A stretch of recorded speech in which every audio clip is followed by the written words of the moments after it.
ایک حدیث میں یہ بھی ہے کہ رسول اللہ صلی اللہ علیہ وسلم نے فرمایا کہ کسی شخص نے ایک پیاسے کتے کو جو پیاس کی شدت سے اور کیچڑ چاٹ رہا تھا اس پر رحم کھا کر پانی پلا دیا تھا، تو اللہ تعالیٰ نے اس کے اس فعل کے بدلے میں کیا کیے، اس کو جنت عطا فرما دی۔ افسوس اللہ کی مخلوق پر رحم کھانے اور سب کے ساتھ ہمدردی کرنے کی جو صفت ہم سے نکل گئی ہے، اور اسی واسطے ہم خدا کی رحمتوں کے قابل نہیں رہے۔ تو اسی طرح دیکھیے نرم مزاجی جو ہے، نرم مزاج ہونا لین دین میں اور ہر طرح کے برتاؤ میں نرمی اور آسانی کرنا بھی اسلام کی خاص تعلیمات میں سے ہے۔ اللہ تعالیٰ نے فرمایا کہ نرمی کرنے والوں اور آسانی کرنے والوں پر دوزخ کی آگ حرام ہے نا۔ تو اگر ہم رحم کریں گے، اگر نرمی کریں گے اور آسانیاں پیدا کریں گے تو اللہ تعالیٰ کیا کریں گے، ہم مسلمانوں پر جو ہے دوزخ کی آگ حرام ہوتا ہے نا، کہ دوزخ کی آگ ہم کو چھو نہیں سکتی۔ اللہ تعالیٰ نرمی کرنے والا ہے اور نرمی کو پسند کرتا ہے، اور نرمی پر اتنا دیتا ہے جتنا سختی پر نہیں دیتا۔ تو دیکھیے ناگوار باتوں کو برداشت کرنا اور ایسے موقع پر غصے کو پی جانا بھی اس اخلاق میں سے ہے جن کو اسلام سب انسانوں میں پیدا کرنا چاہتا ہے نا۔ اسلام سب انسانوں میں پیدا کرنا چاہتا ہے یہ کہ اور اللہ کے نزدیک ان اہل ایمان کا بڑا درجہ ہے جو اپنے اندر یہ صفت پیدا کر لے، یعنی قرآن شریف میں جہاں ان لوگوں کو تذکرہ کیا گیا ہے جن کے لیے جنت سجائی گئی ہے، وہاں ایسے لوگوں کا خاص طور سے ذکر کیا گیا ہے۔ ارشاد ہے کہ جو غصہ کو پی جانے والے ہیں اور لوگوں کے قصور معاف کرنے والے ہیں، تو ایسے لوگوں کے حق میں رسول اللہ صلی اللہ علیہ وسلم کی بشارت ہے کہ جو شخص اپنے غصے کو روکے گا، اللہ تعالیٰ اس سے کیا کریں گے، اپنا عذاب روک لیں گے۔ بڑے خوش نصیب ہیں اللہ کے وہ بندے جو غصہ آنے کے وقت ان آیتوں اور حدیثوں کو یاد کر کے اپنے غصوں کو روک لے، اور اس کے بدلے میں اللہ تعالیٰ ان سے اپنے عذاب کو روک لیں۔ تو اسلام کی جو اخلاقی تعلیمات میں سے ایک خاص تعلیم یہ بھی ہے ساتھیوں کہ بات چیت جو ہے نا ہمیشہ خوش اخلاقی سے اور میٹھی زبان میں کی جائے، اور سخت کلامی اور بد زبانی سے پرہیز کیا جائے۔ قرآن مجید میں ارشاد ہے نا کہ وَقُولُوا لِلنَّاسِ حُسْنًا، اور لوگوں سے اچھی بات کرو، لوگوں سے اچھی بات کہو۔ اسلام نے خوش کلامی کو نیکی قرار دیا ہے اور سخت کلامی کو کیا کیا ہے، گناہ بتلا دیا ہے۔ سخت کلامی کو گناہ میں بتلایا گیا ہے۔ حدیث شریف میں ہے کہ رسول اللہ صلی اللہ علیہ وسلم نے فرمایا کہ نرمی اور خوش اخلاقی سے بات چیت کرنا نیکی ہے، اور ایک قسم کا کیا ہے، یہ صدقہ ہے۔ بد زبانی ظلم ہے، اور ظلم کا ٹھکانہ کیا ہے، جہنم ہے۔ بد زبانی نفاق ہے، یعنی منافقوں کی خصلت ہے۔ اللہ تعالیٰ بد زبانی اور سخت کلاموں کی ظالمانہ اور منافقانہ اور کیا نام ہے کہ خصلت سے ہماری حفاظت فرمائے، اور وہ خوش کلامی اور نرم گفتاری ہم کو نصیب فرمائے جو ایمان کی شان ہے اور اللہ کے نزدیک بندوں کا طریقہ ہے۔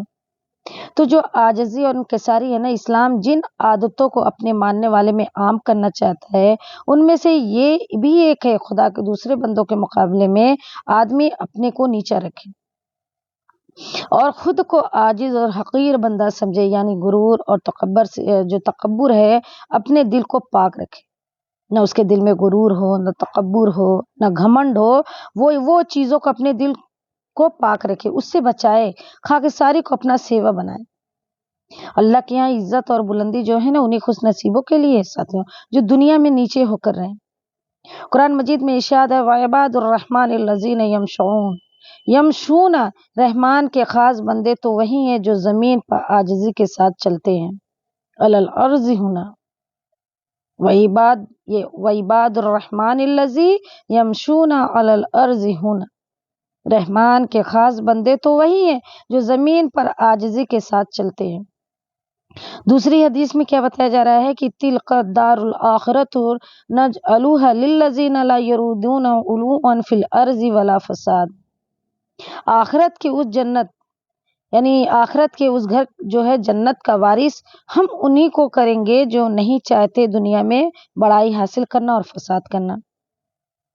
یعنی حدیث میں ہے کہ رسول اللہ صلی اللہ علیہ وسلم نے فرمایا جس نے خاکساری اختیار کی اللہ تعالیٰ اس کے مرتبے اتنے بلند کرے گا کہ اس کو اعلیٰ علیین میں پہنچا دیا جائے گا، علیین میں پہنچا دیا جائے گا جو جنت کا سب سے اونچا درجہ ہے۔ اعلیٰ علین میں یعنی جنت کا سب سے اونچا درجہ ہے یہ، اور اس کے برخلاف غرور تکبر اللہ تعالیٰ کو اس قدر ناپسند ہے کہ ایک حدیث میں آیا ہے کہ رسول اللہ صلی اللہ علیہ وسلم نے فرمایا کہ جس شخص کے دل میں رائی کے دانہ کے برابر بھی تکبر ہوگا تو اللہ تعالیٰ اس کو منہ کے بل جہنم میں ڈلوائے گا۔ اللہ اکبر۔ جس شخص کے دل میں رائی کے دانے کے برابر بھی تکبر اور غرور ہوگا وہ جنت میں نہ جا سکے گا۔ تکبر سے بچو، تکبر ہی وہ گناہ ہے ساتھیو جس نے سب سے پہلے شیطان کو تباہ کیا۔ اللہ تعالیٰ ہم سب کو شیطانی خصلت سے بچائے اور وہ عاجزی اور خاکساری نصیب فرمائے جو اس کو پسند ہے اور جو بندگی کی شان ہے۔ لیکن یہاں ہم کو یہ بھی یاد رکھنا چاہیے نا کہ ہماری عاجزی اور خاکساری اپنے نفس اور اپنی ذات کے معاملے میں ہونی چاہیے، مگر حق کے معاملے میں اور دین کے بارے میں ہمیں قوت اور پختگی کا ثبوت دینا چاہیے۔ اس موقع کے لیے اللہ کا اور اللہ کے رسول صلی اللہ علیہ وسلم کا حکم یہی ہے، الغرض مومن کی شان یہی ہے کہ وہ اپنے نفس اور اپنی ذات کو حقیر اور نیچا سمجھے اور حق پر مضبوطی سے قائم رہے اور کسی کے ڈر خوف سے اس میں کمزوری نہ دکھاوے۔ تو دیکھو صبر جو ہوتا ہے نا، صبر اور سجاوت جو ہوتی ہے، اس دنیا میں آدمیوں پر مصیبت جو ہوتی ہے، مصیبتوں اور مشقتوں کے وقت بھی آتے ہیں۔ دنیا میں انسان کے اوپر مصیبت بھی ہے، مشقت بھی ہے، اس کے وقت آتے رہتے ہیں۔ کبھی وہ بیماری آتی ہے، کبھی محتاجی آتی ہے، کبھی ناداری کی صورت ہو جاتی ہے، کبھی ظالم دشمن ستاتے ہیں، کبھی دوسرے حالات ناموافق ہو جاتے ہیں۔ بس ایسے موقعوں کے لیے اسلام کی خاص تعلیم یہ ہے کہ اللہ کے بندے جو ہیں صبر اور ہمت سے کام لے، صبر اور سجاوت سے کام لے اور ہزار تکلیفوں اور مصیبتوں کے باوجود مضبوطی اور بہادری کے ساتھ اپنے اصول پر قائم رہے۔ ایسے لوگوں کے لیے قرآن شریف کی خوشخبری ہے کہ وہ اللہ کے پیارے ہیں، واللہ یحب الصابرین، اور اللہ صبر والوں سے محبت رکھتا ہے۔ دوسری آیت میں یہ فرمایا جاتا ہے ان اللہ مع الصابرین، اللہ یقیناً صبر والوں کے ساتھ ہے۔ تو یہ آیت میں ان ایمان والوں کی بڑی تعریف کی گئی ہے نا کہ جو تکلیف اور مشقت کی حالت میں اور حق کے لیے جنگ میں ثابت قدم رہے اور قربانی سے نہ بھاگے۔ اور جو لوگ سختی اور تکلیف اور جنگ کے وقت ثابت قدم رہنے والے ہیں وہی ہیں جو سچے ہیں اور متقی ہیں۔ تو حدیث میں آتا ہے نا، رسول اللہ صلی اللہ علیہ وسلم نے فرمایا صبر کی توفیق سے بہتر کوئی نعمت نہیں۔ تو ایک دوسرے حدیث میں یہ بھی ہے کہ صبر آدھا ایمان ہے، اور اس کے برخلاف جو ہے بے صبری اور بزدلی اسلام کی نگاہ میں بدترین عیب ہے۔ اس کے برخلاف ہے بے صبری اور بزدلی اسلام کی نگاہ میں بدترین عیب ہے، جس سے حضور صلی اللہ علیہ وسلم اپنی دعاؤں میں بکثرت پناہ مانگتے تھے۔ اللہ تعالی ہم سب کو بھی صبر و ہمت عطا فرمائے اور بے صبری اور بے ہمتی سے اپنی پناہ میں رکھے۔ تو اخلاص جو ہے اس کی نیت، یعنی اخلاص تمام اسلامی میں کیا اخلاق کی بلکہ کہنا چاہیے نا پورے اسلام کی روح اور جان ہے۔ اخلاص کا مطلب یہ ہے کہ ہم جو کام بھی کریں وہ محض اللہ کے واسطے اور اس کی رضا کی نیت سے کریں اور اس کے سوا ہماری کوئی اور غرض نہ ہو۔ اسلام کی جو جڑ بتائی گئی ہے توحید ہے نا، اسلام کی جڑ کیا ہے؟ توحید ہے، اور توحید کی تکمیل اخلاص ہی سے ہوتی ہے ساتھیوں۔ یعنی کامل توحید یہی ہے کہ ہمارا ہر کام اللہ کے واسطے ہو اور صرف اللہ ہی کی رضا اور اس کا ثواب ہی ہمارا مطمئن نظر ہو۔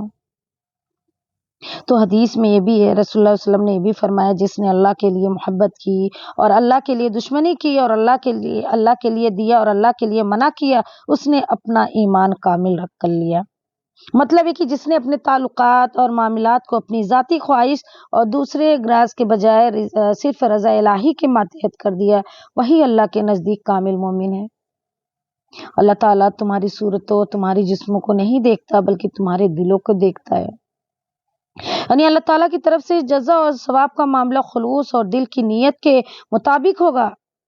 لوگ اپنے اعمال میں اخلاص پیدا کرو، اللہ تعالیٰ وہی عمل قبول کرتا ہے۔ اللہ کیا حدیث میں فرماتے ہیں؟ حضور صلی اللہ علیہ وسلم نے یہی فرمایا کہ لوگوں اپنے اعمال میں اخلاص پیدا کرو، اللہ تعالیٰ وہی عمل قبول کرتا ہے، وہی جو ہے اخلاق سے ہو، جو اچھے نیت سے ہو۔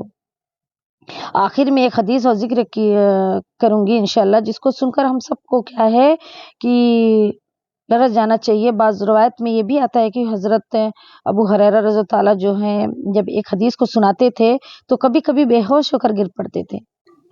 وہ حدیث یہ ہے کہ حضور صلی اللہ علیہ وسلم نے فرمایا کہ قیامت میں سب سے پہلے قرآن کے بعد عالم اور بعد شہید اور بعض جو ہے مالدار پیش کیے جائیں گے، اور ان لوگوں سے پوچھا جائے گا کہ تم نے اپنی زندگی میں ہمارے لیے کیا کیا؟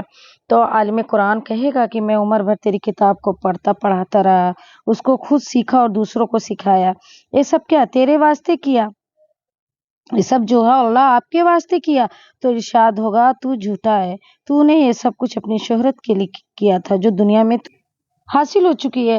پھر مالدار سے پوچھا جائے گا کہ ہم نے تجھ کو مال دیا تھا، تم نے اس میں ہمارے لیے کیا کیا؟ تو وہ کہے گا کہ نیکی کے سب کاموں میں اور بھلائی کی سب راہوں میں تیری رضا کے لیے صرف کیا۔ ارشاد ہوگا تو جھوٹا ہے، تو نے دنیا میں ایک فیاضی صرف اس لیے کی تھی کہ تیری سخاوت اور فیاضی کے چرچے ہوں اور لوگ تعریفیں کریں، سو دنیا میں یہ سب کچھ تجھے حاصل ہو چکا۔ پھر اسی طرح شہید سے پوچھا جائے گا، وہ کہے گا کہ تیری دی ہوئی سب سے عزیز چیز جو ہے جان تھی، میں اس کو بھی تیرے لیے قربان کرایا۔ ارشاد ہوگا تو جھوٹا ہے، تو نے جنگ میں صرف اس لیے حصہ لیا تھا کہ تیری بہادری کی شہرت ہو اور تیرا نام ہو، سو وہ شہرت اور ناموری تجھے دنیا میں حاصل ہو گئی۔ پھر ان تینوں کے لیے حکم ہوگا کہ ان کو اودھے منہ گھسیٹ کر جہنم میں ڈال دیا جائے، چنانچہ یہ دوزخ میں جھونک دیے جائیں گے۔ تو بھائیوں، بہنوں، دوستوں، ساتھیوں، ہمیں چاہیے کہ اپنے اعمال کو اس حدیث کی روشنی میں دیکھیں، اپنے دلوں اور اپنی نیتوں میں خلوص پیدا کرنے کی کوشش کریں کہ اے اللہ ہم سب کو اخلاص نصیب فرما اور ہمارے ارادوں کو، ہماری نیتوں کو محض اپنے فضل و کرم سے درست فرما دے اور ہم کو اپنے مخلص بندوں میں سے کر دے، آمین ثم آمین۔ وآخر الدعوانا الحمدللہ رب العالمین۔ سبحان اللہ بحمدہ، سبحانک اللہم وبحمدک، نشہد ان لا الہ الا انت، نستغفرک واتوب الیک۔ سبحان ربک رب العزۃ عما یصفون وسلام علی المرسلین والحمد للہ رب العالمین برحمتک یا ارحم الراحمین۔ جزا اللہ عنا محمد ما هو اہلہ صلی اللہ علیہ وسلم۔ اللہم تقبل دعا وتقبل اعمالنا وتقبل قلوبنا وتقبل حیاتنا وتقبل مجلسنا، آمین یا رب العالمین۔ السلام علیکم ورحمۃ اللہ وبرکاتہ۔